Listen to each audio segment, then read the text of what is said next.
चुका हूं तो एक बार रिमाइंड भी कर दूं। वैसे आपको पता है भारत में एक दौर ऐसा भी था जब चीन को हमने सैनिकों को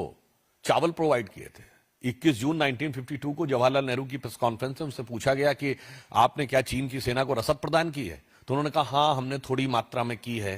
पर वो हजारों टन चावल था। और कहा इसलिए कि उनको बहुत जरूरत है,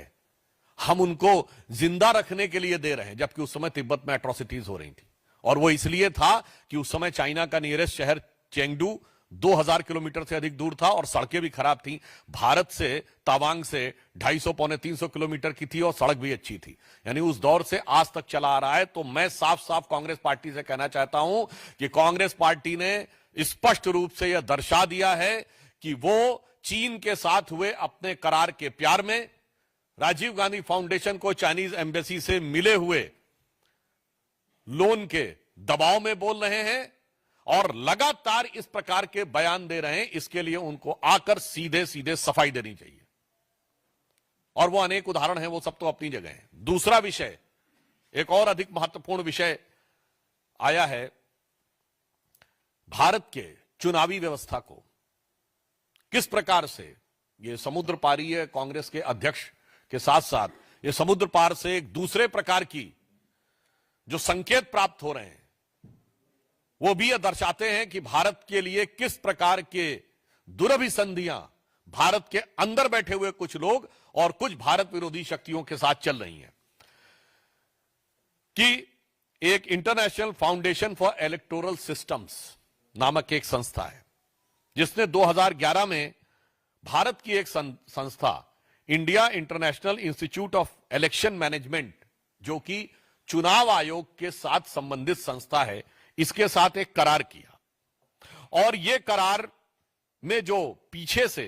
सपोर्ट आ रही है वो CEPPS consortium for election political process election and political process strengthening नामक संस्था से आ रही है, जो जॉर्ज सोरेस के ओपन सोसाइटी फाउंडेशन के साथ उसके संबंध हैं, जिसने $500 मिलियन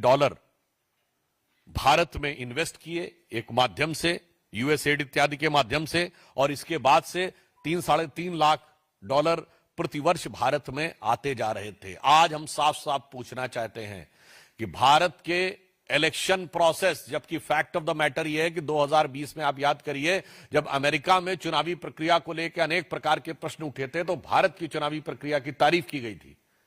कि जो इलेक्शन वोटर सिस्टम हमारे यहां है, वोटर आईडी कार्ड वाला, वो उनके यहां होना चाहिए। परंतु ये कौन सी शक्तियां हैं जो भारत में इस प्रकार चुनावी प्रक्रिया को प्रभावित करने, परिवर्तित करने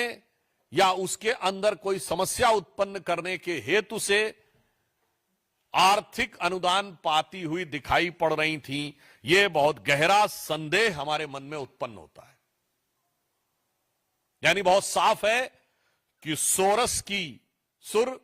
अंकल सैम के सुर, और उसके बाद जो कुछ यहां कांग्रेस बोलती है वो साफ नजर आता है। यानी अगर हम ये कहें, जो सैम पित्रोदा बोले हैं, ऐसा लगता है कि लिरिक्स जो हैं वो सैम पित्रोदा के हैं और उसके गीतकार सोरस हैं, और उसके ऊपर सिम्फनी बजाने का काम कांग्रेस पार्टी और इंडी गठबंधन के लोग कर रहे हैं।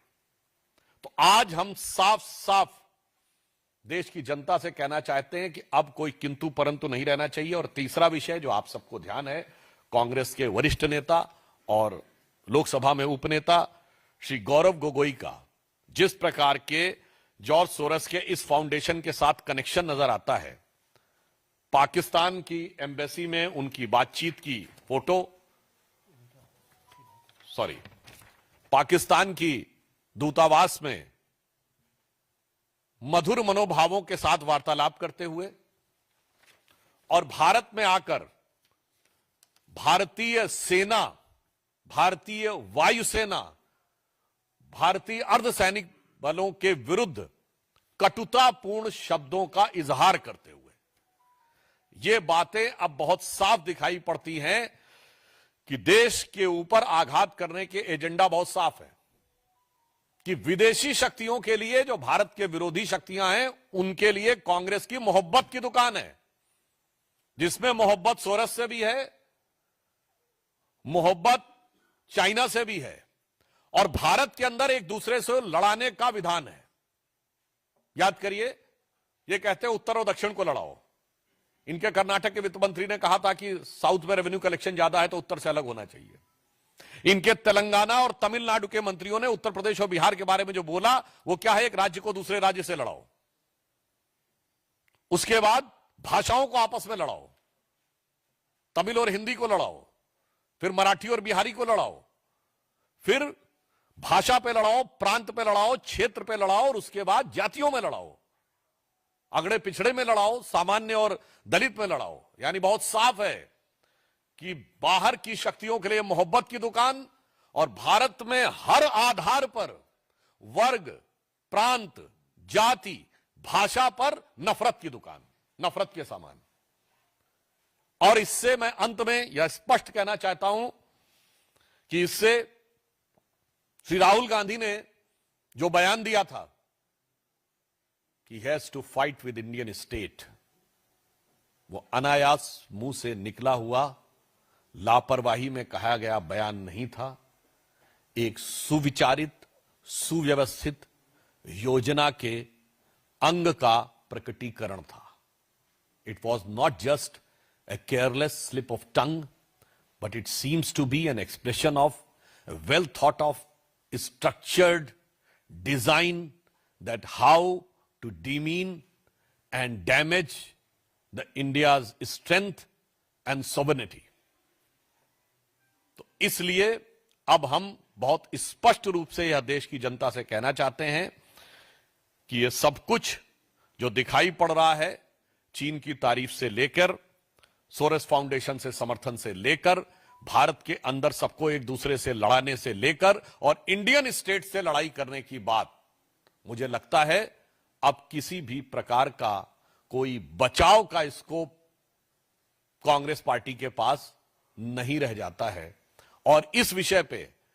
कांग्रेस पार्टी से, यद्यपि मैं अभी भी उनसे कहना चाहूंगा कि वो आकर अपनी स्पष्ट रूप से सफाई दें, परंतु मुझे लगता है कि उनकी सफाई देने का उनके पास कोई आधार नहीं बचा है। और बहुत दुख की बात यह है कि इस प्रकार की शक्तियों से हाथ मिलाते हुए या उनके सुर में सुर मिलाते हुए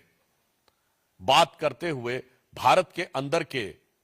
दलों का समर्थन हर राष्ट्रभक्त को बहुत पीड़ा देता है,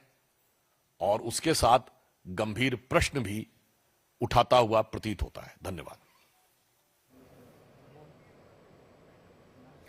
और आप यहां पर सुन रहे थे सांसद सुधांशु त्रिवेदी को, जिन्होंने